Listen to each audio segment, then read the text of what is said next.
ಆ ಚಿಕ್ಕೋಡಿನಲ್ಲಿ ಬಾಬಾ ಸಾಹೇಬರು ಅವರು ಬದುಕಿದ್ದಾಗ ಇಲ್ಲಿ ಬಂದು ಒಂದು ಕೋರ್ಟ್ ಕೇಸ್ ಮುಂದುವರಿಸ್ತಾರೆ. ಆದರೆ ಇಂಥ ಇತಿಹಾಸ ಇರೋ ಜಾಗದಲ್ಲಿ, ಇಂಥ ಬೆಳೀತಿರೋ ಜಾಗದಲ್ಲಿ ಭಾಳ ದುಃಖಕರವಾದ ವಿಚಾರ ಏನಂದರೆ, ಇಲ್ಲಿ ರಾಮನಗರ ಅಂತ ಸಿಟಿ ಒಳಗೆ ಇರೋ ಜಾಗದಲ್ಲಿ 82 ಕುಟುಂಬದವರು ಸುಡುಗಾಡಿಸಿದ್ರು ಮತ್ತು 57 ಕುಟುಂಬದವರು ದುರ್ಗಾ ಮುರುಗಿ ಇವರೆಲ್ಲ ಇನ್ನೂ ಕಡು ಬಡತನದಲ್ಲಿ ಅಲೆಮಾರಿಗಳು ಗುಡಿಸಲು ಬದುಕ್ತಾ ಇದ್ದಾರೆ. ಇದನ್ನು ನಮ್ಮ ಸಾಂಸ್ಕೃತಿಕ ಪ್ರಪಂಚ ಎತ್ತಿಡಿಯೋದೇ ನಮ್ಮ ಅಲೆಮಾರಿ ಸಮುದಾಯಗಳು. ಆದರೆ ಈ ಸರ್ಕಾರಗಳು ಇಲ್ಲೂ ಕೂಡ ನಾನು ಮಾತಾಡೋಕೆ ನೋಡಿ ಗಣೇಶ್ ಹುಕ್ಕೇರಿ ಅವ್ರ ಕಡೆಯವ್ರು ಮಾತಾಡ್ತಾ ಇವರು ಕಾಂಗ್ರೆಸ್ ರಾಜಕಾರಣಿ, ಇವ್ರು ಯಾಕೆ ಈ ಸಮುದಾಯಗಳನ್ನ ಅನ್ಟಚಬಲ್ ಆಗಿಲ್ಲದೆ ಇದ್ರು ಅನ್ಸಿಯಬಲ್ ಅನ್ನೋಬಲ್ ಅವರನ್ನು ಕಾಣಿಸ್ತಾ ಇಲ್ಲ, ಅವ್ರಿಗೆ ನೋಡ್ತಾ ಇಲ್ಲ, ಇವಾಗ ಯಾಕೆ ಅವರಿಗೆ ಮನೆಗಳು ಕೊಡ್ತಾ ಇಲ್ಲ, ಯಾಕೆ ಇವ್ರಿಗೆ ಒಂದು ಹಕ್ಕುಪತ್ರ ಕೊಡ್ತಾ ಇಲ್ಲ, ಯಾಕೆ ಇವತ್ತಿನ ದಿನ ಈ ಸಮುದಾಯಗಳು, ಈ ಅಲೆಮಾರಿ ಸಮುದಾಯಗಳು 35-40 ವರ್ಷಗಳಿಂದ ಜೋಪಡಿಗಳಲ್ಲಿ ಬದುಕಿ ಅವ್ರು ಗುಡಿಸಲು ಬದುಕಿ ಒಂದು ಲೈಟ್ ಬಲ್ಬ್ ಇಲ್ಲ, ಒಂದು ನೀರಿಲ್ಲ, ಒಂದು ಬೇಸಿಕ್ ಫೆಸಿಲಿಟೀಸ್ ಇಲ್ಲ. ದೊಡ್ಡದಾಗಿ ಬೇರೆ ಅಹಿಂದದ ಬಗ್ಗೆ ಮಾತಾಡುತ್ತೆ ಈ ಸರ್ಕಾರ. ಅಹಿಂದ ಅಲ್ಪಸಂಖ್ಯಾತರ ಹಿಂದುಳಿದ ದಲಿತರಲ್ಲಿ ಎಲ್ಲ ಕಡೆ ಅಲೆಮಾರಿಗಳಿದ್ದಾರೆ. ಆದರೆ ಅಲೆಮಾರಿಗಳಿಗೆ ಈ ಬಜೆಟ್ನಲ್ಲಿ ₹1 ಕೊಟ್ಟಿಲ್ಲ ಅಂತ ನಾನು ಕೇಳ್ಪಟ್ಟಿದ್ದೀನಿ. 1,000 ಕೋಟಿ ಕೊಡ್ತೀನಿ ಅಂತ ಹೇಳಿದ್ರು ₹1 ಕೊಟ್ಟಿಲ್ಲ. ಅಲೆಮಾರಿಗಳು ಕೊಡೋದು ಬಿಟ್ಟು ಹನುಮಾನ್ ಜನ್ಮಭೂಮಿ ಅಂಜನಾದ್ರಿ ಬೆಟ್ಟಕ್ಕೆ 100 ಕೋಟಿ ಕೊಡ್ತಾರಲ್ಲ ಈ ಸರ್ಕಾರ. ಏನು ಇವ್ರ ಪ್ರಯಾರಿಟಿ? ಮತ್ತು ಅಹಿಂದ ಅಂತ ಹೇಳೋ ಸರ್ಕಾರ, ಈ ಕಾಂಗ್ರೆಸ್ ಸರ್ಕಾರ 136 ಬಹುಮತದಲ್ಲಿ ಕೊಟ್ಟಿದ್ದಾರೆ ಜನ. ಆದರೆ ಈ ಒಂದು ಸರ್ಕಾರ ಎಲ್ಲೋ ಒಂದು ಕಡೆ ಜಾತಿ ಜನಗಣತಿ ಬಿಡುಗಡೆ ಮಾಡ್ತಾ ಇಲ್ಲ. ಬದುಕ್ತಾ ಇರೋ ಜೋಪಡಿಗಳಲ್ಲಿ, ಗುಡಿಸಿನಲ್ಲಿ ಅದು ಕೃಷಿಕರ ಸಮುದಾಯಗಳಲ್ಲ.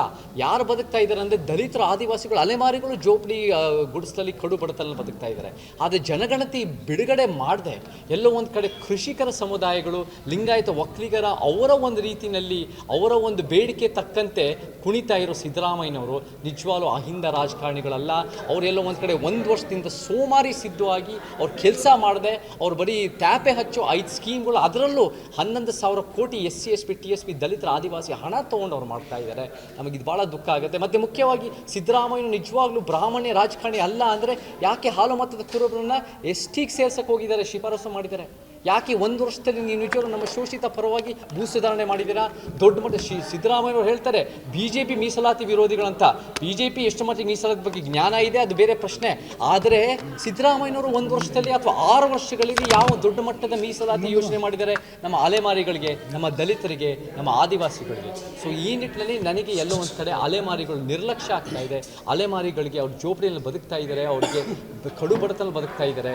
ಈ ಅಭಿವೃದ್ಧಿ, ಈ ಒಂದು ಅತ್ಯುತ್ತಮ ಬೆಳೀತಾ ಇರೋ ಭಾರತ ಕರ್ನಾಟಕದ ವಿಚಾರದಲ್ಲಿ ಈ ಸಮುದಾಯಗಳು ನಿರ್ಲಕ್ಷ್ಯ ಆಗ್ತಾ ಇದೆ. ನಮ್ಮ ಒತ್ತಾಯ ಏನು ಅಂದರೆ, ಈ ಒಂದು 82 ಕುಟುಂಬ ಸುಡುಗಾಡಿಸಿದ್ರು ಮತ್ತು ಈ ಒಂದು 57 ಕುಟುಂಬ ದುರ್ಗಾ ಮುರುಗಿ ಆ ಸಮುದಾಯದ ಸದಸ್ಯರು ಇಲ್ಲೂ ಬಂದಿದ್ದಾರೆ. ರಾಮನಗರ ಚಿಕ್ಕೋಡಿ ಜಿಲ್ಲೆ ಚಿಕ್ಕೋಡಿ ಊರು ಒಳಗಡೆನೆ ಬದುಕ್ತಾ ಇರೋರಿಗೆ ಹಕ್ಕುಪತ್ರ ಮಾಡಬೇಕು, ಅವ್ರ ಮನೆಗಳು ಕಟ್ಸ್ಕೊಡ್ಬೇಕು, ಅವ್ರ ಮಕ್ಕಳು ಮೊಮ್ಮಕ್ಕಳಿಗೆ ಒಂದು ಉತ್ತಮವಾದ ಶಿಕ್ಷಣ ಕೊಟ್ಟು ಅವ್ರಿಗೂ ಕೂಡ ಸರಿಸಮಾನದ ನಾಗರಿಕರಾಗಿ ಬೆಳೆಯೋಕ್ಕೆ ಒಂದು ಅವಕಾಶ ಸಿಗಬೇಕು. ಬರೀ ಆಳುವ ವರ್ಗ ಅಷ್ಟೇ ಅಲ್ಲ, ನಿಮ್ಮ ರಾಜಕಾರಣಿಗಳು ಶ್ರೀಮಂತರ ಮಕ್ಕಳು, ಈ ಚಿಕ್ಕೋಡಿನಲ್ಲಿ ಶ್ರೀಮಂತರ ಮಕ್ಕಳಿಗೆ ಟಿಕೆಟ್ ಕೊಡ್ತಾ ಇದ್ದಾರೆ. ಅವ್ರ ಕೊಡುಗೆ ಏನಿದೆ? ಅವ್ರ ಕೊಡುಗೆ MP ಕ್ಷೇತ್ರದ ಕೊಡುಗೆ ಏನೂ ಇಲ್ಲದೇ ಇದ್ರೂ ಅವ್ರಿಗೆಲ್ಲ ಕೊಡ್ತೀರಾ. ಆದರೆ ಈ ಸಮುದಾಯಗಳ ಮಕ್ಕಳಿಗೆ ಏನು ಬೆಲೆ ಇಲ್ವಾ? ಈ ಸಮುದಾಯದ ಮಕ್ಕಳು ಒಳ್ಳೆ ಶಿಕ್ಷಣ ಸಿಗಬಾರ್ದಾ? ಇದು ಎಲ್ಲೋ ಒಂದು ಕಡೆ ಮಿಸ್ ಪ್ರಯಾರಿಟೀಸು, ಬರೀ ಆಳುವ ವರ್ಗದ ಪರಗ ಈ ಸರ್ಕಾರ. ಇದು ನಮಗೆ ಭಾಳ ದುಃಖ ಆಗುತ್ತೆ. ನಮಗೆ ಪರಿವರ್ತನೆ ಬೇಕು. ನಾವು ಖಂಡಿತ ಗಣೇಶ್ ಹುಕ್ಕೇರಿ ಅಂತ ನಮ್ಮ ದಲಿತರು, ಅಲೆಮಾರಿಗಳು ಎಲ್ಲರೂ ಹೋಗಿ 6-7 ಸಲ ಮಾತಾಡಿದ್ದಾರೆ. ಅವರೆಲ್ಲ ನಾನು ಇವಾಗ ಕಾಂಟ್ಯಾಕ್ಟ್ ಮಾಡಿದ್ದೀನಿ. ಅವ್ರು ಬೆಂಗಳೂರಿನಲ್ಲಿದ್ದರು, ಅವ್ರ ಫೋನು ಡಿಸ್ಕನೆಕ್ಟ್ ಆಗಿದೆ. ನಾನು ಕೂಡ ಅವ್ರನ್ನ ಭೇಟಿ ಮಾಡಿ, ನಿಮ್ಮ ಸರ್ಕಾರನೇ ಇದೆ, 136 ಸೀಟ್ ಕೊಟ್ಟಿದೆ ಈ ಕರ್ನಾಟಕ ಜನತೆ ಕೊಟ್ಟಾಗ 136 ಸೀಟ್ ಅಂದರೆ ಅಹಿಂದದ ಪರವಾಗಿ ಕೆಲಸ ಮಾಡೋಕ್ಕೆ ಕೊಟ್ಟಿದ್ದಾರೆ ಹೊರತು ನೀವು ಬರೀ ನಿಮ್ಮ ಟೈಮ್ ವೇಸ್ಟ್ ಮಾಡಿಕೊಂಡು ನೀವು ಬರೀ ಶ್ರೀಮಂತರ ಪರ ಬ್ಯಾಟ್ ಮಾಡಿಕೊಂಡು ಆಮೇಲೆ ಕೇಂದ್ರ ಸರ್ಕಾರದ ಮುಂದೆ ಕೆಲಸಕ್ಕೆ ಬಾರದು ಹೋರಾಟ ಮಾಡ್ಕೊಂಡು ಇರೋದ್ರಿಂದ ನಮಗೆ ಸರಿ ಹೋಗಲ್ಲ.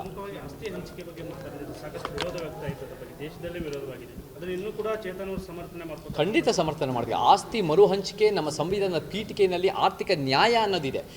ಆಸ್ತಿ ಮರು ಹಂಚಿಕೆ ನಮ್ಗೆ ಅಗತ್ಯ ಇದೆ. ಪಿತ್ರಾರ್ಜಿತ ತೆರಿಗೆ ಹಾಕಬೇಕು. ಇವತ್ತಿನ ದಿನ ಒಬ್ಬ ಕಾಂಗ್ರೆಸ್ ಸದಸ್ಯನ ಹತ್ರ 60 ಕೋಟಿ, ಕಾಂಗ್ರೆಸ್ MLA, ಸಾಧಾರಣ ಕಾಂಗ್ರೆಸ್ MLA ಹತ್ರ, ಸಾಧಾರಣ BJP MLA ಹತ್ರ 17 ಕೋಟಿ, ಸಾಧಾರಣ JDS MLA ಹತ್ರ 23 ಕೋಟಿ. ಇವ್ರ ಹತ್ರ ಇಷ್ಟೊಂದು ದುಡ್ಡು ಇರುವಾಗ ಇವ್ರು ಮರು ಹಂಚಿಕೆ ಮಾಡಲ್ಲ. ಇವ್ರಿಗೆ ಮರು ಹಂಚಿಕೆ ಮಾಡಿಸ್ಬೇಕು.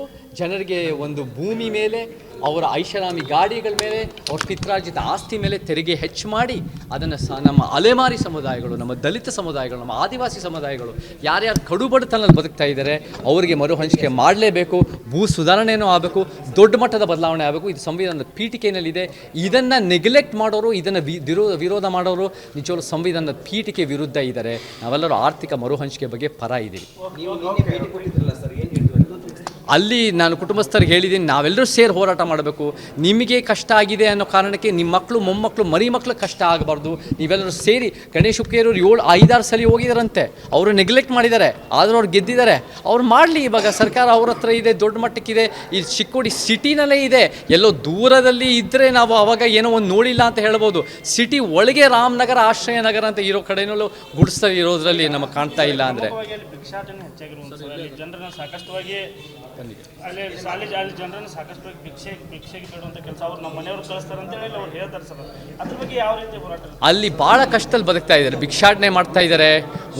ಅವ್ರಿಗೆ ಬರೀ ಕೂದಲು ಕಟ್ ಮಾಡಿ ವಿಗ್ಗಿಗೂ ಯೂಸ್ ಮಾಡ್ತಾ ಇದ್ದಾರೆ, ಮತ್ತು ಸ್ಕ್ರ್ಯಾಪ್ ಮೆಟಲ್ ಮಾಡ್ತಾರೆ. ಅವ್ರ ಬದುಕೇ ಭಾಳ ಕಷ್ಟ. ಮತ್ತು ಅವ್ರಿಗೆ ನೀರಿನ ಫೆಸಿಲಿಟಿ ಇಲ್ಲ. ನಮಗೆ ನೀರು ನಿಂತೋದ್ರೆ ಒಂದು ದಿನ ಅಥವಾ ಅರ್ಧ ದಿನ ಎಷ್ಟು ಕಷ್ಟ ಆಗುತ್ತೆ. ಅವರು 25, 30, 40 ವರ್ಷ ಅವ್ರು ನೀರಿಲ್ಲದೆ ಬದುಕ್ತಾರೆ, ಕರೆಂಟ್ ಇಲ್ಲದೆ ಬದುಕ್ತಾರೆ, ಸೋಲಾರ್ ಪವರ್ ಯೂಸ್ ಮಾಡ್ತಾರೆ. ಆ ಜೋಪಡಿಗಳೆಲ್ಲ ಅಷ್ಟು ಕಷ್ಟ ಇದ್ದರೂ ಕೂಡ ಈ ಸರ್ಕಾರ, ಈ ಆಳುವ ಸರ್ಕಾರಕ್ಕೆ ನೆಗ್ಲೆಕ್ಟ್ ಇದೆಯಲ್ಲ, ರಾಜಕಾರಣಿಗಳು ಏನೋ ಮಾಡಬೇಕು. ನ್ಯಾಯ ಸಿಗೋವರೆಗೂ ನಾವು ಫಾಲೋ ಅಪ್ ಮಾಡಿ ಅದನ್ನು ಹೋರಾಟಕ್ಕೆ ಚೇತರಿಸ್ಕೊಳ್ತೀವಿ. ಅದನ್ನು ಹೋರಾಟ ಮಾಡೋಕ್ಕೆ ರೆಡಿ ಆಡ್ಕೊತೀವಿ. ನಾವು ಅದನ್ನು ಮುಂದುವರಿಸ್ತೀವಿ. ಇದಕ್ಕೆ ನಮಗೆ ನ್ಯಾಯ ಬೇಕೇ ಬೇಕು. ಆಮೇಲೆ ಇವರು ಕೂಡ ನಮ್ಮ ಕೃಷ್ಣ ಅವರು ಅಲ್ಲಿರೋ ಒಂದು ಸುಡುಗಾಡಿಸಿದ್ರು ಸದಸ್ಯರು.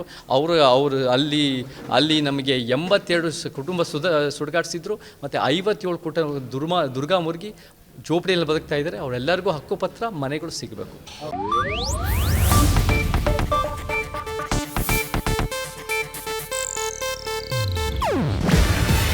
ಇದು ಏಷ್ಯಾನೆಟ್ ನ್ಯೂಸ್ ನೆಟ್ವರ್ಕ್ ಪ್ರಸ್ತುತಿ. ನೀವು ನೋಡ್ತಿದ್ದೀರಾ ಏಷ್ಯಾನೆಟ್ ಸುವರ್ಣ ನ್ಯೂಸ್.